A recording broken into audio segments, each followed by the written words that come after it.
Hey everyone, Sam here, otherwise known as FPL Pricey. In today's video, I'm going to take a look at three very different and very unique wildcard drafts. So if you're in a bit of a pickle in FPL at the moment and you're looking at wildcarding, hopefully this is the video for you. In the meantime, if you could leave a like and subscribe to the channel, that'd be greatly appreciated. For now though, let's crack on with it. Okay, so first off, let's take a look at wildcard number one. But before we do, just a reminder that my mini league is of course live. The code is above me. It's RQ7NIR if you wanted to get involved in that.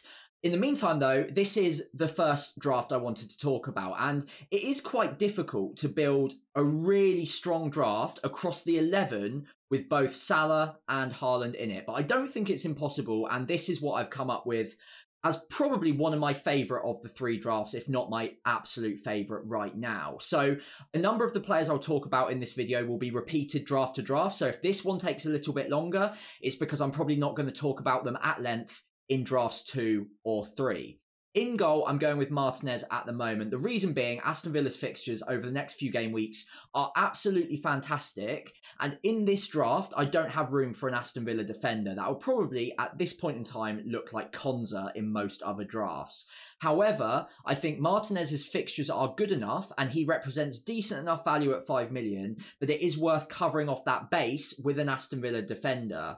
Well, or goalkeeper in this instance. Now, the other player that could creep in is Raya at Arsenal. Now, the unfortunate thing with Raya is he is, of course, 0.5 more expensive than Martinez. And with this draft, it comes in at exactly 100 million. I've put in the money in the bank as 0.1. That's because I would be able to have 0.1. But any one of you that have got 100 million to play with, you should be able to afford this draft. So Raya is probably stretching it a little bit too far, but maybe you can find a compromise elsewhere and you can squeeze him in. Although it is worth noting the next two fixtures against Tottenham and Man City away from home aren't the best. So maybe you could have a look at getting to an Arsenal defender in game week 6 when the fixtures turn very, very positive. Into defence, I've got Robertson, but no room for Trent. Now, that is one of the sacrifices that I keep finding myself with if I'm getting Salah and Haaland into my draft. Now, there will be future drafts in this video that do incorporate Trents, but I think if you want to get a well-rounded and well-balanced side, having all three of those players, Trent, Salah and Haaland, is quite difficult. And it puts a lot of strain on the remaining 8 starting players. And arguably, there's already quite a lot of strain anyway, even with this system. Robertson's look fantastic, though. Liverpool's fixtures are still very good. And obviously, Nottingham Forest first half is a pretty good fixture, especially from a clean sheet perspective. And it is worth noting with Robertson, he's getting very good minutes and good attacking data, and also arriving in the box quite a lot as well. So I think he's a compromise on Trent, but maybe for 1 million less, a pretty decent one. Moving elsewhere, so I've got Crystal Palace defence covered off, so I've put in Mitchell. Out of Mitchell or Munoz, there's not really much to separate the two, but I do have a sneaky little suspicion that Mitchell is being slightly overlooked, with Munoz being the one that is more popular so far. The reason I say he's being overlooked is because his data matches Munoz's pretty well, but also with the heat maps, Mitchell is actually the one that's getting farther up the pitch and getting into those crossing positions and finding himself with those chances being created across the box, whereas Munoz is the one that is finding himself diving into the back post, hoping to finish off those chances. As yet, the ball hasn't really reached him that often, but the one guarantee there is Mitchell's the one putting in those crosses in the first place. So it is a bit of a chicken and egg scenario, but I do think that Mitchell is being slightly overlooked. So I thought it was just worth noting in this video. You could, of course, just put Munoz in instead. I do also like Lewis Dunk a lot. Brighton's fixtures over the next couple are very decent. Ipswich as a starting point is fantastic. And Dunk himself has looked very strong this season anyway. You can always count on him for a goal or two across the season too from a set piece or corner.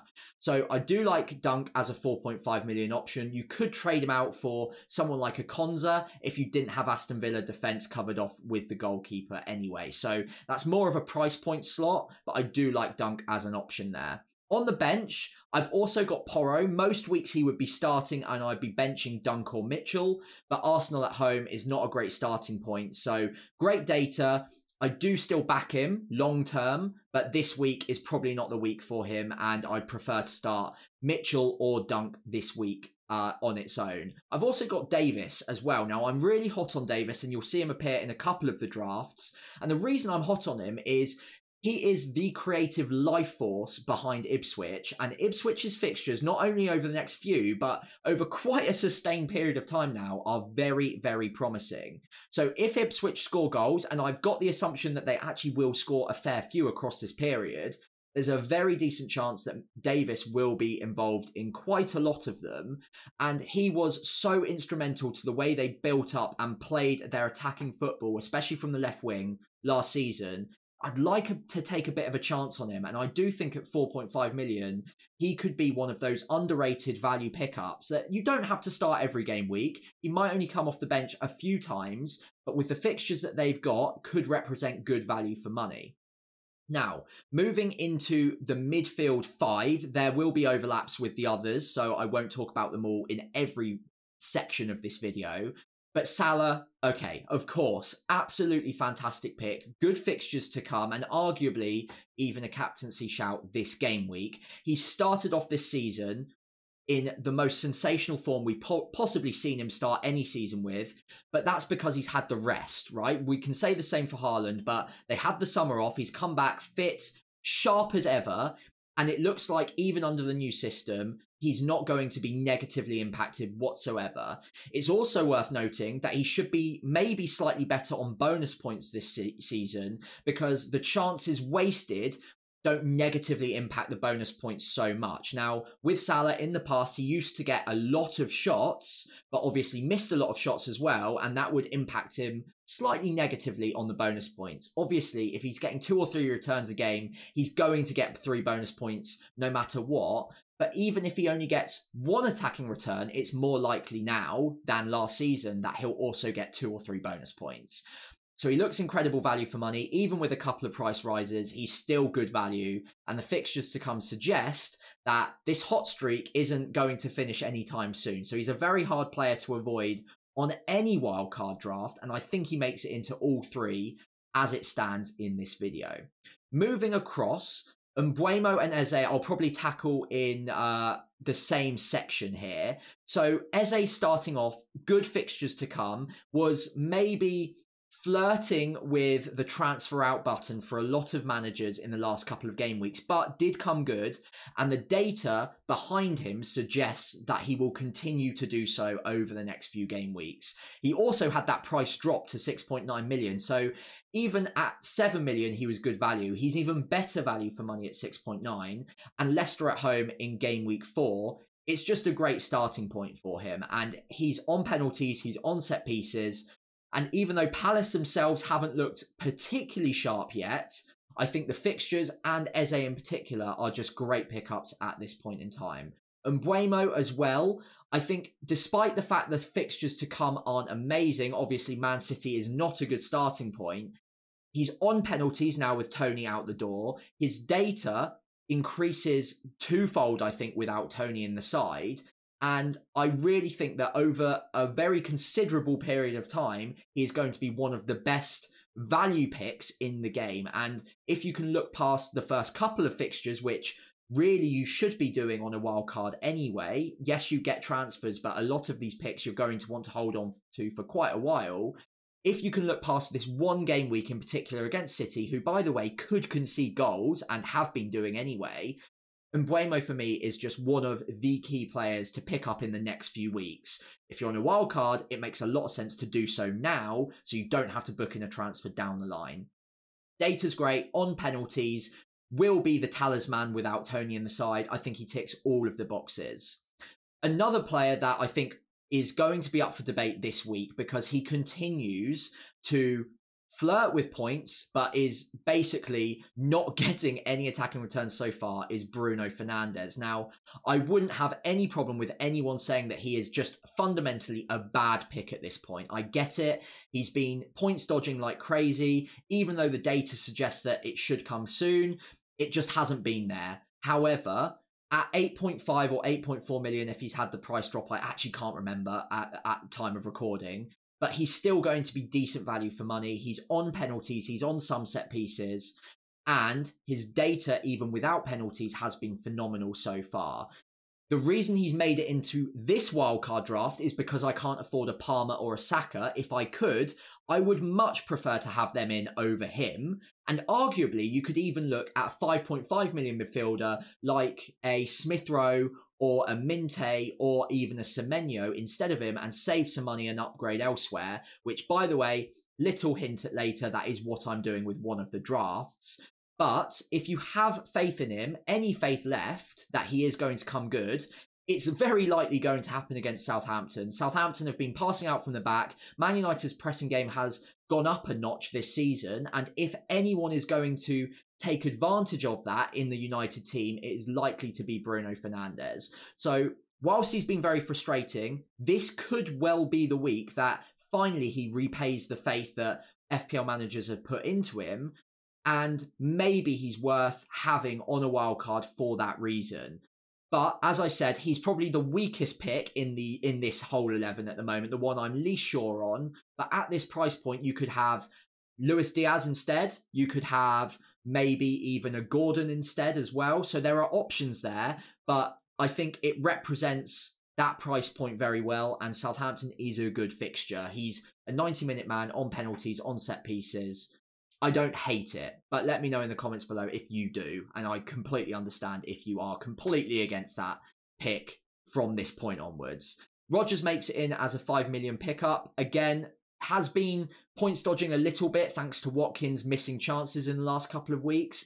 But I think it's quite simple. If you're going for a Salah and Haaland draft, you're going to need 1 or 2 budget picks that maybe are a little bit weaker than you'd like, but they're still starting games. They're still maybe picking up the odd attacking return. And I think Rodgers ticks a lot of those boxes fairly nicely. The data's not great, but he is getting into attacking positions. He is getting very good minutes.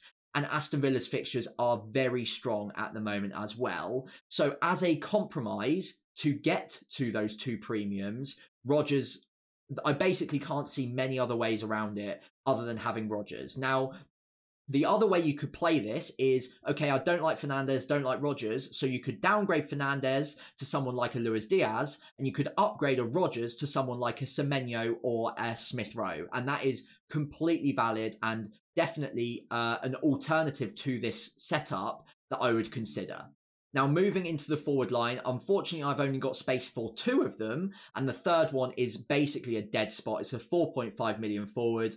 Take your pick. They're not getting minutes at the moment, but I think I can make peace with that based on how strong the other 13 players are. Obviously, a non-starting keeper in Fabianski. But the 2 players I obviously really like, Haaland for obvious reasons, back-to-back hat-tricks. Yes, 15 million, 15.2 now is a lot of money, but if he's getting that many points, he's going to hurt you every single week. And this is one draft, the Salah and Haaland draft, where I think that you're basically putting all of your money, all of your cards down on these 2 premiums and hoping that they continue to get the big returns. And honestly, who would bet against them at this point in time? They just continue to prove us right. Outside of that, João Pedro, not Pedro Porro, we've already talked about him. João Pedro has looked brilliant as well. The doubts at the start of the season were around minutes, but he's getting very good minutes. He's not getting taken off until very late on, if at all, at the moment, and he should still be on penalties. He's also getting the returns to back it up as well as the data. So at 5.7, even though he's had a couple of price rises, he's phenomenal value for money, and I'm pretty sure he appears in any single wildcard draft that I could create that I believe to be strong at this point in time. He's probably, out of all of the players I talk about today, the most nailed into my wildcard if I was to play that chip in this game week. I think I've talked about all of them other than Fabianski at the moment. So Fabianski is your standard 4 million keeper, probably won't start, but with Areola's potential injury, at the time of recording, he seems like the most likely one to start, so that's why he's in. Anyway, let me know what you think of wildcard draft number 1. That is the Haaland and Salah draft. with maybe not so much bench cover, but maybe a little bit. It's not too bad. But let me know in the comments below what you think of this one, and we'll move on to number 2 now. Okay, so draft number 2 is going to be a more controversial one, and that is what you can do if you don't have Erling Haaland in your draft. Now, a lot of managers will instantly just say, no, not for me, and I completely get it. It is a player that you are basically terrified of week in, week out at the moment. He's got a good fixture in Gameweek 4, so I get it. Don't worry, I understand. But it is 15.2 million. There is a lot you can do with at least 6 million, and actually a little bit more than that with the downgrade I've made here in your side. And I just wanted to showcase what that depth would do for your side, and maybe it is for some of you. So let me know if you prefer draft number 1 with both of them, or let me know if you prefer having only one premium, in this case Salah, and having that money spread around elsewhere. Now, with this draft in particular, it's not wholesale changes absolutely everywhere, so I won't talk about the keepers, I won't talk about Robertson again, and I won't talk about Dunk again, for example, but Trent has been able to come back into the side because I've got rid of Haaland. Obviously, that's a big compromise, but Trent coming in I think is massive. Having him as a Liverpool double up defensively, I think is really good, especially because Liverpool look much more controlled in possession and out of possession this season. Even though they've kept 3 clean sheets so far this season, I don't think that that's a coincidence. I think that that will continue to happen week in, week out. Obviously, they won't keep 38 clean sheets, but they're going to be much more defensively solid than we've seen in the past. And I think that's to do with the way they're building up from the back. There's a lot more control to Slot's game than there was with Klopp. With Klopp, it was much more full throttle, heavy metal football, as they called it. And they don't really mind if they leave gaps in behind. Whereas this is a much more thoughtful and conservative build-up, and they're not leaving spaces to be countered on quite so quickly. So I think they will keep more clean sheets. Having the Liverpool double up defensively could be a really good clutch manoeuvre here, especially with the fixtures coming. And both Trent and Robbo have great underlying attacking data. The fact that Trent hasn't got an attacking return so far is nothing more than just purely unfortunate. He's gotten really good data attacking-wise, and that will come soon enough. So having both of them, I think, will be a pretty canny manoeuvre, and that's just one of the things you can do if you don't have Haaland. The other thing you can do is not just have Salah in midfield as one of the premiums, but you can actually squeeze in not one, but 2 other premium midfielders, that being Saka and Palmer. Now, you could obviously look at Son instead of one of them, but I really like both Saka and Palmer. So Saka, despite the next 2 fixtures not being great, what we're trying to do here is save transfers down the line. And having Saka in situ now means that by the time you get to Game Week 6 and take a look at Arsenal's fixtures from Game Week 6 onwards, you will want an Arsenal midfielder, and you probably will want Saka, to be quite frank. He's on penalties. He's looked electric so far this season. The data's looked decent. And even against Spurs, you wouldn't really put it past him to get an attacking return or 2 there, especially with Spurs' defensive record. Man City will be tough, but he's a big game player. And then after that, Game Week 6 onwards, it looks phenomenal. So it saves a transfer, his data's good, and it's just one of the upgrades you can make over, say, a Bruno Fernandes or an Mbeumo to have Saka in your side. The other one is Palmer, who, again, we don't really need to talk about too much because he's been electric so far this season. We know what he can do from an explosive haul point of view. We saw that in Game Week 2, but he will tick along nicely even without those explosive hauls as well. And I think he's been unfortunate not to get more attacking returns than he has in the other 2 game weeks outside of Game Week 2 anyway. Good run of fixtures to come as well. It's not just middle ground fixtures. He's got a good stretch of fixtures to come. So having Palmer in, even though he's owned by, I think, 35 to 40% of the game in total, he's not owned by a ton of engaged managers. So having him in is another advantage to having no Haaland in your draft. And it's basically whether or not you think you can fight Haaland by having 2 extra premiums in your midfield and having Isak up top instead. I've talked about Eze, I've talked about Rodgers. I think they're very solid picks. You could have Mbeumo instead of Eze, potentially, if you've got a little bit more wiggle room on the budget. But I think Mbeumo is a better pick down the line than Eze is, whereas Eze is much more for now. So The upgrades on the last draft are very much Bruno and Mbeumo to those 2 premiums of Saka and Palmer. You're gaining 2 more premiums there. You're obviously sacrificing 1 up front. So let's talk about that right now. So you're losing a huge player, obviously, but some of the upgrades I've made hopefully will maybe account for that a little bit.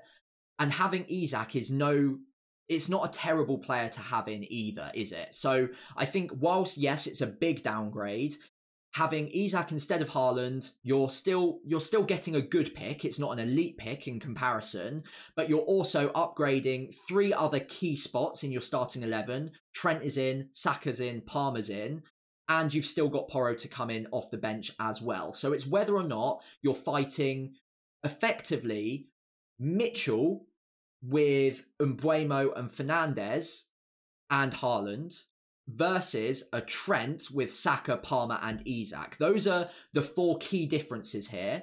Now, obviously, there's one other little difference on my bench. I've got a slightly weaker bench here because I've got Greaves in instead of Davis.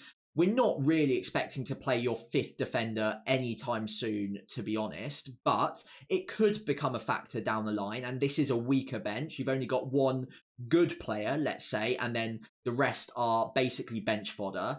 So that's another thing to take into account, but I do think it is worth noting that you can do quite a lot with that Haaland money. You can upgrade 3 other spots, and you can still get a pretty decent second forward instead. For what it's worth, I think I prefer draft number 1 at the moment, but let me know in the comments below whether you prefer spreading the money around and taking that bet against Haaland for the sake of having 3 extra very good players that are inarguably better than the 3 that I suggested in the Wildcard Draft number 1. Let me know in the comments below which you prefer out of Wildcard Draft 1 or Wildcard Draft number 2, and let's move on to number 3. Okay, so Wildcard Draft number 3, I've had a go at a Haaland and Salah draft with a bit more depth, and I'd like to call it maybe more vibes. So I've gone on players that I think are going to come good or I really fancy at the moment. If I was wildcarding this week, I would want 1 or 2 fun picks that I've just got a bit of a hunch on or have impressed me in the opening few game weeks. So that's what I've tried to do here with a bit of added depth as well. So there are a lot of similarities here to draft number 1, but what I've been able to do is squeeze in David Raya in goal instead of Martinez, and I've been able to also put in Konza into the defence instead. So I've still got Aston Villa coverage defensively, but I've got Arsenal defensive cover in situ already ahead of that game week 6 turning point. And to be honest, even in the meantime, they're such an elite defence. I wouldn't be shocked if they kept a clean sheet in game week 4 or game week 5, more likely game week 4, of course. So I like Raya, and I do want to have him on a wild card if possible. Moving into defence, the sacrifice I've still not been able to account for is Trent Alexander-Arnold.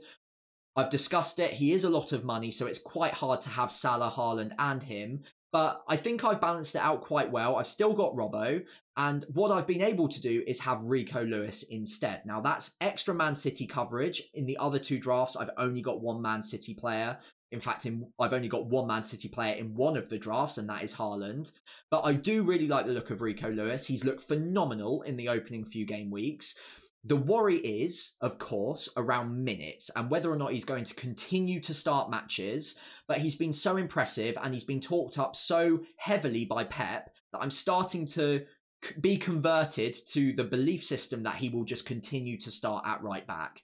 Walker, even when he came on, didn't come on for Rico Lewis in game week 3, so that's another feather in his cap. And the way that he's fitting into the system, he's so fundamental to the way Man City are building up that if they were to bring him out of the side, it would also mean a change in system for Man City. So that's another thing in his advantage that would suggest that he should continue to start games. It is a risk though, but what I've done here is I've also been able to have a strong back 5 defensively. So if he did lose his place, I've got not only Konza with good set of fixtures, but also Leif Davis as well, who I've already discussed has great fixtures between now and game week 13 or 14. So it's not the end of the world if he does lose his place or he becomes a bit of a minutes risk. I can bring in another player, and that is the depth that I was talking about at the start of this section. Now, moving into the midfield, There's a lot of similarities here. I've talked about 4 out of these 5 already. So the one player that I want to talk about in isolation now is Semenyo. Semenyo has been really impressive in the first 3 game weeks and has the most shots on goal of any player in FPL this season so far. 5.5 million, he might have had a price rise or is about to have a price rise to 5.6, is still incredible value for money. And what I've done here compared to draft number 1 is I've taken out Bruno, put in Semenyo. The next 2 fixtures aren't great, but I can rotate him with the likes of Mbeumo or Konza or Davis. You could make a case for starting any one of them this game week. But long-term, Semenyo just looks like a very sensible pickup at a very good price point. So what he is, for me, is a value pick that enables that extra depth and the Salah and Haaland combination. So I really like Semenyo, very hot on him, and he's probably my favourite sub 6 million midfielder at this point in time, even ahead of the likes of Smith Rowe or Minte. Moving into the forward line, what I've been able to do with this draft, rather than having a bench fodder 4.5 million forward, I've been able to upgrade that drastically by downgrading the likes of Trent and Bruno. I've been able to upgrade that 4.5 to Kai Havertz, who's been really impressive in the first few game weeks. Looks like he's going to continue to be a very significant factor in FPL this season after some great form at the back end of last season once he took up that number 9 role. He's still got that number 9 role. He's still getting loads of chances and the points are absolutely flowing for him. Again, if you can look past the next 2 fixtures, which I honestly don't think are a massive problem for Kai Havertz. Tottenham away from home is fine. Granted, City away from home is not going to be easy, but City are consistently finding ways to concede goals, and you could maybe even make an argument for benching him for one of the likes of Mbeumo, Konza or Davis as well. So if you weren't that convinced in the Game Week 5 fixture, you could even potentially bench him. For what it's worth, I'd probably stick him in the starting 11 and hope he gets something anyway, because he's been so good recently and the data has also matched that, especially on the eye test too. Overall, I really like this draft. It's got tons of depth. It's still coming in under budget at 99.8 million. It's 0.3 in the bank for me. It might be slightly less for you, but it's definitely affordable for a lot of managers. And I think whilst there are 1 or 2 sacrifices here, you haven't got the likes of Saka or Palmer, or of course Trent Alexander-Arnold in the back line. I think it covers a lot of benches. You've still got a good amount of penalty takers, 4 in the starting 11 this week, and 5 if you account for Mbeumo as well. So I do actually really like it as a well-balanced draft with both depth and Salah and Haaland in there as well. So out of the 3, right now, I would say this is possibly my favourite. My second favourite is probably draft number 1, but it's close. And then draft number 2 is probably my third favourite because it doesn't have Haaland. But all it takes is 1 Haaland blank and all of a sudden draft number 2 looks a lot stronger. So I like all 3 of these. Do let me know in the comments below which one you prefer, or if there are any players that I haven't discussed today or formations or systems that you think would be really good on a wildcard this week. Do let me know in the comments below and we can discuss them throughout the week. In the meantime, please do leave a like and subscribe to the channel if you enjoyed today's video, and I'll see you again next time as we continue our preparation for Game Week 4 later on this week.